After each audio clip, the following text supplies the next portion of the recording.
નમસ્કાર મિત્રો, સ્વાગત છે તમારું અમારી યુટ્યુબ ચેનલમાં। તો મિત્રો, ગુજરાત ગૌણ સેવા પસંદગી મંડળ ગાંધીનગર તરફથી junior clerk, head clerk, senior clerk એવી રીતે અલગ અલગ 20 સર્વમાં જે ભરતી જાહેર કરવામાં આવેલી છે ગ્રુપ એ અને ગ્રુપ બી ની, કે જેમાં કુલ 4304 જેટલી જગ્યા છે। તો આ ભરતીમાં ઓનલાઈન અરજી ફોર્મ જાતે કેવી રીતે ભરી શકાય તેના વિશે આજના વિડીયોમાં ચર્ચા કરીશું। તો વિડીયોની શરૂઆત કરીએ તે પહેલા વિડીયો ગમે તો લાઈક અને શેર કરી દેજો, ચેનલમાં નવા હોય તો ચેનલને સબસ્ક્રાઇબ કરી દેજો।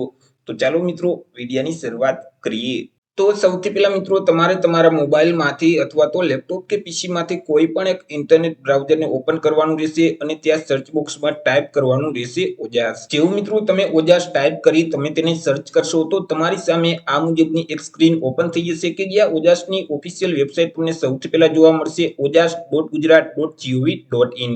તે વેબસાઇટ ઉપર તમારે ક્લિક કરી દેવાનું રહેશે। જેવું વેબસાઇટ ઉપર ક્લિક કરશો એટલે ઓજાસનું પોર્ટલ ઓપન થઈ જશે। તમને આ મુજબની એક સ્ક્રીન જોવા મળશે। અહીં જે મેનુ આપેલ છે તેમાં ઓનલાઈન એપ્લિકેશનનો ઓપ્શન જોવા મળશે, તેના ઉપર ક્લિક કરવાનું રહેશે, જેથી કરી સબ મેનુ ઓપન થઈ જશે। તેમાં સૌથી પહેલા જે એપ્લાયનો ઓપ્શન આપેલ છે તે ઓપ્શન ઉપર ક્લિક કરી દેવાનું રહેશે।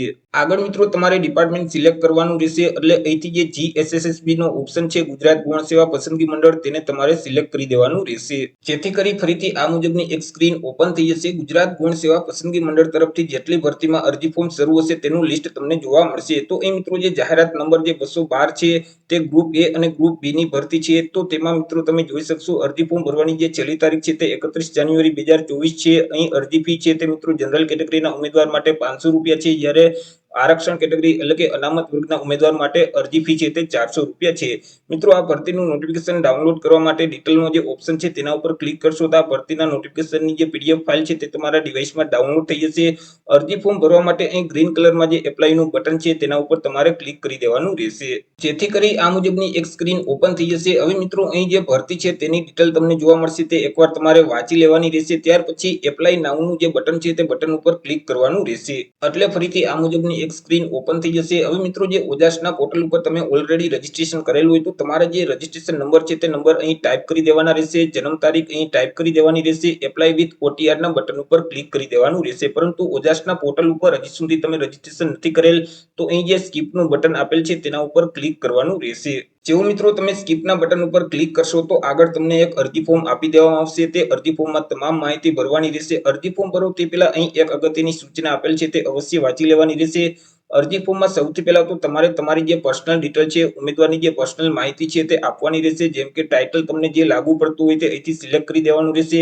તમારી અટક એટલે કે સરનેમ આ બોક્સમાં ટાઈપ કરી દેવાની રહેશે, તમારું નામ અહીં ટાઈપ કરી દેવાનું રહેશે, તમારા પિતા અથવા તો પતિનું નામ અહીં ટાઈપ કરવાનું રહેશે, તમારી માતાનું નામ અહીં ટાઈપ કરી દેવાનું રહેશે। ત્યાર પછી જેન્ડર મેલ કે ફિમેલ સિલેક્ટ કરી દેવાનું રહેશે અને ફરીથી વેરીફાઈ માટે જેન્ડરને સિલેક્ટ કરી દેવાનું રહેશે। તમારી જે તે જન્મ તારીખ હોય તે જન્મ તારીખ અહીં ટાઈપ કરી દેવાની રહેશે। મેરિટલ સ્ટેટસ જે લાગુ પડતું હોય તે અહીંથી સિલેક્ટ કરી દેવાનું રહેશે। ત્યાર પછી તમારી જાતિ કઈ છે, કેટેગરી કઈ છે તે અહીંથી સિલેક્ટ કરી દેવાની રહેશે। પરંતુ જો તમે અનામત વર્ગના ઉમેદવાર હોય તો તમારી પાસે જે કાસ્ટ સર્ટિફિકેટ છે તેની વિગત આપવાની રહેશે, જેમ કે કાસ્ટ સર્ટિફિકેટ નંબર અહીં ટાઈપ કરી દેવાના રહેશે, કાસ્ટ સર્ટિફિકેટની તારીખ અહીં ટાઈપ કરવાની રહેશે, કાસ્ટ સર્ટિફિકેટ કયા રાજ્યમાંથી મેળવેલ છે તે રાજ્યનું નામ અહીંથી સિલેક્ટ કરી દેવાનું રહેશે। અને મિત્રો તમે એસસી બીસી એટલે કે ઓબીસી કેટેગરીના ઉમેદવાર હોય તો તમારી પાસે જે નોન ક્રિમિનલ સર્ટિફિકેટ છે તેમની વિગત પણ આપવાની રહેશે। નોન ક્રિમિનલ સર્ટિફિકેટના નંબર અહીં ટાઈપ કરી દેવાના રહેશે, સર્ટિફિકેટની તારીખ અહીં ટાઈપ કરી દેવાની રહેશે, સર્ટિફિકેટ કયા સત્તા અધિકારી તરફથી આપવામાં આવેલું છે તેમનો હોદ્દો અહીંથી સિલેક્ટ કરી દેવાનો રહેશે।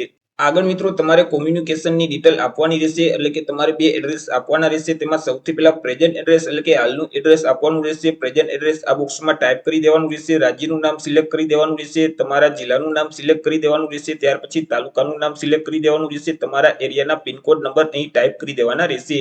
એવી જ રીતે અહીં તમારે પરમનન્ટ એડ્રેસ એટલે કે કાયમી સરનામું આપવાનું રહેશે। પરમનન્ટ એડ્રેસ આ બોક્સમાં ટાઈપ કરી દેવાનું રહેશે, રાજ્યનું નામ સિલેક્ટ કરી દેવાનું રહેશે, જિલ્લાનું નામ સિલેક્ટ કરી દેવાનું રહેશે, તાલુકાનું નામ સિલેક્ટ કરી દેવાનું રહેશે, તમારા એરિયાના પિનકોડ નંબર અહીં ટાઈપ કરવાના રહેશે। ત્યાર પછી તમારા મોબાઈલ નંબર આ બોક્સમાં ટાઈપ કરવાના રહેશે, ફરીથી તે જ મોબાઈલ નંબર વેરીફાઈ માટે અહીં ટાઈપ કરી દેવાના રહેશે। તમારું ઈમેલ આઈડી આ બોક્સમાં ટાઈપ કરવાનું રહેશે, ફરીથી વેરીફાઈ માટે તે જ ઈમેલ આઈડી અહીં ટાઈપ કરી દેવાનું રહેશે। અહીં મિત્રો નેશનાલિટીમાં ઇન્ડિયન ઓટોમેટિકલી લખેલ જ આવશે। ત્યાર પછી મિત્રો તમારે અન્ય વિગત આપવાની રહેશે, જેમ કે મિત્રો તમે રમતગમતમાં ભાગ લીધેલ હોય અને તમારી પાસે રમતગમતનું પ્રમાણપત્ર હોય અને તેમના વધારે માર્ક મેળવવા માટે તમે લાયકાત ધરાવતા હોય તો અહીં તમારે યસ સિલેક્ટ કરી દેવાનું રહેશે। તમે કઈ રમતમાં ભાગ લીધો હતો તે રમતનું નામ અહીંથી સિલેક્ટ કરી દેવાનું રહેશે, તેમનું સ્તર શું હતું, લેવલ શું હતું તે અહીંથી સિલેક્ટ કરી દેવાનું રહેશે, કયા વર્ષમાં રમતમાં ભાગ લીધેલ છે તે વર્ષ અહીં ટાઈપ કરી દેવાના રહેશે। ત્યાર પછી તમારી પાસે જે રમતગમતનું પ્રમાણપત્ર છે તે કયા સત્તા અધિકારી તરફથી આપવામાં આવેલું છે તેમનો હોદ્દો અહીં સિલેક્ટ કરી દેવાનો રહેશે અથવા તો ટાઈપ કરી દેવાનો રહેશે। જો તમારી પાસે રમતગમતનું પ્રમાણપત્ર નથી તો અહીં તમારે નો સિલેક્ટ જ રાખવાનું રહેશે। ત્યાર પછી મિત્રો તમે જો શારીરિક રીતે વિકલાંગ ઉમેદવાર છો તો અહીં જે અલગ અલગ ઓપ્શન આપેલ છે તેમાંથી જે ઓપ્શન તમને લાગુ પડતો હોય તેની સામે જે ચેકબોક્સ છે તેમાં ટીક કરી દેવાનું રહેશે। પરંતુ તમે શારીરિક રીતે વિકલાંગ વ્યક્તિ નથી તો અહીં સૌથી પહેલા જે નોટ એપ્લિકેબલ નો ઓપ્શન આપેલ છે તેની સામે જે ચેકબોક્સ છે તેમાં તમારે ટીક કરી દેવાનું રહેશે। ત્યાર પછી મિત્રો તમારી પાસે બેઝિક કોમ્પ્યુટરનું નોલેજ છે કે કેમ, જો કોમ્પ્યુટરનું નોલેજ હોય તો યસ સિલેક્ટ કરી દેવાનું રહેશે, નહીતર તમારે નો સિલેક્ટ કરી દેવાનું રહેશે। ત્યાર પછી મિત્રો જો તમે વિધવા ઉમેદવાર હોય તો અહીં તમારે યસ સિલેક્ટ કરી દેવાનું રહેશે। તમારી પાસે જે વિધવા હોવા અંગેનું સર્ટિફિકેટ છે તેમની વિગત આપવાની રહેશે, જેમ કે વિધવા હોવા અંગેનું જે સર્ટિફિકેટ છે તેમના નંબર અહીં ટાઈપ કરી દેવાના રહેશે, સર્ટિફિકેટની તારીખ અહીં ટાઈપ કરી દેવાની રહેશે, સર્ટિફિકેટ કયા સત્તા અધિકારી તરફથી આપવામાં આવેલું છે તેમનો હોદ્દો અહીંથી સિલેક્ટ કરવાનો રહેશે। પરંતુ તમે વિધવા ઉમેદવાર નથી તો અહીં તમારે નો સિલેક્ટ જ રાખવાનું રહેશે। ત્યાર પછી મિત્રો તમે માજી સૈનિક છો કે કેમ, જો માજી સૈનિક હોય તો યસ સિલેક્ટ કરી દેવાનું રહેશે અને તમે જે સર્વિસ જોઈન કરેલ છે તે જોઈનિંગ તારીખ અહીં ટાઈપ કરવાની રહેશે, તમારી ડિસ્ચાર્જ તારીખ અહીં ટાઈપ કરી દેવાની રહેશે। ત્યાર પછી તમારી પાસે માજી સૈનિકનું જે આઈ કાર્ડ છે તે આઈ કાર્ડ નંબર આ બોક્સમાં ટાઈપ કરી દેવાના રહેશે। આઈ કાર્ડ કયા સત્તા અધિકારી તરફથી આપવામાં આવેલું છે તેમનો હોદ્દો અહીંથી સિલેક્ટ કરી દેવાનો રહેશે। પરંતુ તમે માજી સૈનિક નથી તો અહીં તમારે નો સિલેક્ટ જ રાખવાનું રહેશે। ત્યાર પછી મિત્રો હાલ અત્યારે ગુજરાત રાજ્યમાં તમે સરકારી કર્મચારી તરીકે ફરજ બજાવો છો કે કેમ, જો સરકારી કર્મચારી તરીકે ફરજ બજાવતા હોય તો યસ સિલેક્ટ કરી દેવાનું રહેશે અને જોઈનિંગ તારીખ અહીં ટાઈપ કરી દેવાની રહેશે અને હાલ અત્યારે કયા ડિપાર્ટમેન્ટમાં ફરજ બજાવો છો તે ડિપાર્ટમેન્ટનું નામ અહીં ટાઈપ કરવાનું રહેશે। પરંતુ અત્યારે તમે ગુજરાત રાજ્યમાં સરકારી કર્મચારી તરીકે ફરજ નથી બજાવતા તો અહીં તમારે નો સિલેક્ટ જ રાખવાનું રહેશે। આગળ મિત્રો તમારે લેંગ્વેજની વિગત આપવાની રહેશે। અહીં મિત્રો અલગ અલગ 3 લેંગ્વેજ તમને જોવા મળશે, ઇંગ્લિશ, હિન્દી અને ગુજરાતી। હવે જે લેંગ્વેજ તમે રીડ કરી શકતા હોય, વાંચી શકતા હોય તો તેની સામે જે ચેકબોક્સ છે તેમાં તમારે ટીક કરી દેવાનું રહેશે। જે લેંગ્વેજ તમે લખી શકતા હોય તો તેની સામે જે ચેકબોક્સ છે તેમાં ટીક કરી દેવાનું રહેશે। જે લેંગ્વેજ તમે બોલી શકતા હોય તો તેની સામે જે ચેકબોક્સ છે તેમાં તમારે ટીક કરી દેવાનું રહેશે। આગળ મિત્રો તમારે શૈક્ષણિક લાયકાત એટલે કે એજ્યુકેશન ક્વોલિફિકેશનની વિગત આપવાની રહેશે। અહીંથી મિત્રો એની ગ્રેજ્યુએટને સિલેક્ટ કરી દેવાનું રહેશે। ગ્રેજ્યુએશનમાં તમને જે મળેલ ટકાવારી છે તે અહીં ટાઈપ કરી દેવાની રહેશે। મેળવેલ ક્લાસ અહીંથી સિલેક્ટ કરી દેવાનું રહેશે। યુનિવર્સિટીનું નામ આ બોક્સમાં ટાઈપ કરી દેવાનું રહેશે। રાજ્યનું નામ ટાઈપ કરી દેવાનું રહેશે। પાસિંગ યર આ બોક્સમાં ટાઈપ કરી દેવાનું રહેશે। ટોટલ ટ્રાય નંબર અહીં ટાઈપ કરી દેવાના રહેશે। છેલ્લી એક્ઝામના સીટ નંબર અહીં ટાઈપ કરવાના રહેશે। ત્યાર પછી મિત્રો તમે કયા ગ્રુપની પરીક્ષા આપવા માંગો છો તે ગ્રુપ પસંદ કરવાના રહેશે। જેમ કે ગ્રુપ એ ની પરીક્ષા આપવા માંગતા હોય તો અહીં ગ્રુપ એ સિલેક્ટ કરી દેવાનું રહેશે। ગ્રુપ બી ની પરીક્ષા આપવા માંગતા હોય તો અહીં ગ્રુપ બી સિલેક્ટ કરી દેવાનું રહેશે। જો ગ્રુપ એ અને ગ્રુપ બી બંનેની પરીક્ષા આપવા માંગતા હોય તો અહીં બંને સિલેક્ટ કરી દેવાનું રહેશે। ત્યાર પછી મિત્રો અહીં એક ડિક્લેરેશન આપેલ છે તેને એકવાર વાંચી લેવાનું રહેશે। એક્સેપ્ટ કરવા માટે યસ ના બટન ઉપર ક્લિક કરી દેવાનું રહેશે। ત્યાર પછી સેવ ના બટન ઉપર ક્લિક કરવાનું રહેશે। જેવું મિત્રો તમે સેવ ના બટન ઉપર ક્લિક કરશો તો તમારી અરજી સેવ થઈ જશે, તમને એક અરજી નંબર આપી દેવામાં આવશે।